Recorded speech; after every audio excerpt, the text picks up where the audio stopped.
Hello there, let's talk typography in an Android app from a practical point of view. I find it easy to get bogged down in all sorts of complicated issues and terms, so we'll keep things down to earth. In case you get confused, you also have a cheat sheet attached to this lecture. First, let's talk the same language. A typeface is a collection of fonts. For example, Open Sans is a typeface. Open Sans Bold 16 pixels is a font. You can think of it like this. You're part of a family. You individually with your own characteristics can be considered a font. Your entire family with your mother, father, siblings can be thought of as a typeface. So simply put, a typeface is a collection of fonts. When you browse Google's directory, you're looking at typefaces. But if you download them and use them in a specific size and weight, then you're using a font. Can you swap out these terms? Yes, but some people may frown upon your imprecision. Here, in this course, it's totally fine, so don't worry about it. Android developers care even less. My guess is the biggest confusion comes from using two different terms for the same thing. For example, web developers rarely use the term typeface. Instead, they prefer font family because that's the official CSS property name. I'm in that boat too because most CSS terms tend to be more descriptive. For example, the distance between two lines of text is called leading. I'd rather call it by its CSS name, line height. I think it makes more sense. This value controls the vertical distance between each line. Otherwise put, it controls the height of each line. Line height. We're going to use this a lot in our projects because it's a fantastic way to improve your project's look.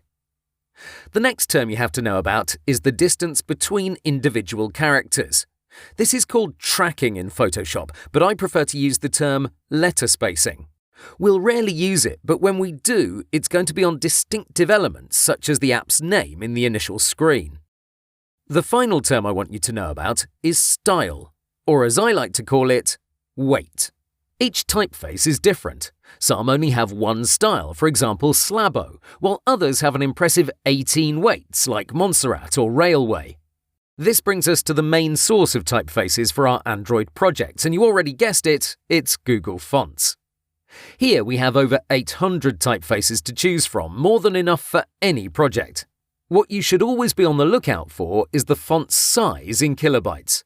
Even though you and I may have fantastic data plans on our phones, size is still a big factor in Google Play's algorithms. A 400 kilobyte font may represent 10, even 20% of an app's size. This is why you should always use that search technique I showed you. Here it is again. You select as many typefaces as you want, and then you download the zip archive. You extract it, and then you'll get a bunch of folders.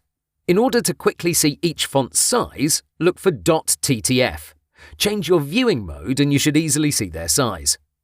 Please be aware that Android developers have to implement each font, so if you're planning on using Quicksand because it's smaller, that's fine. But what weights?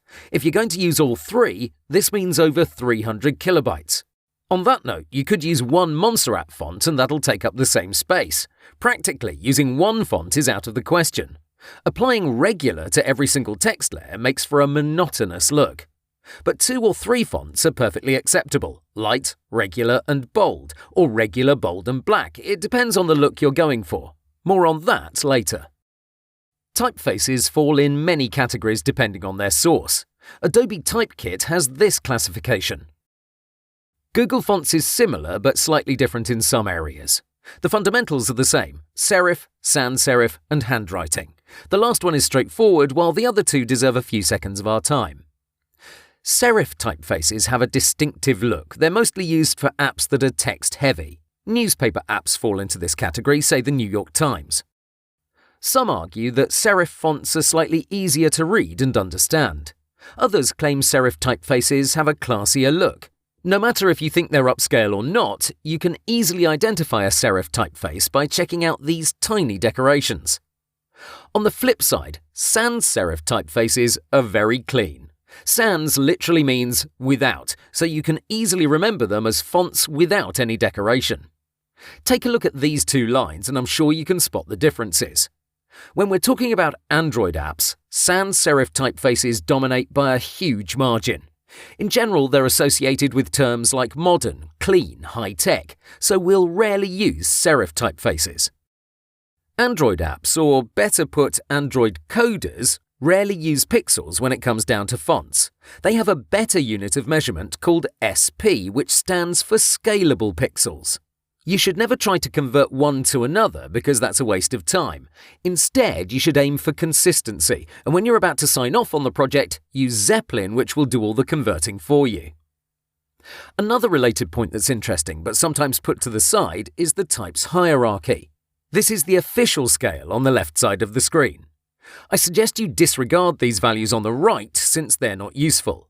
In practical terms, you decide the size of every item.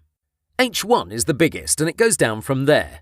So for one project, H1 might be 100 pixels, H2 60 pixels, and so on. On another project that's using another typeface, your H1 might be 50 pixels. It really depends on a lot of factors, one of the biggest ones being the complexity of the app. Deliv is moderate to difficult in complexity, and as such, a well-defined scale might be of great use, both for the developer and the designer. But like I said, sometimes you skip this step for a number of reasons, including time, commodity, or maybe you just forgot about it. Developers won't throw you out the door, but it would make their lives easier. As such, we can go through Deliv once more and do a better job with our list.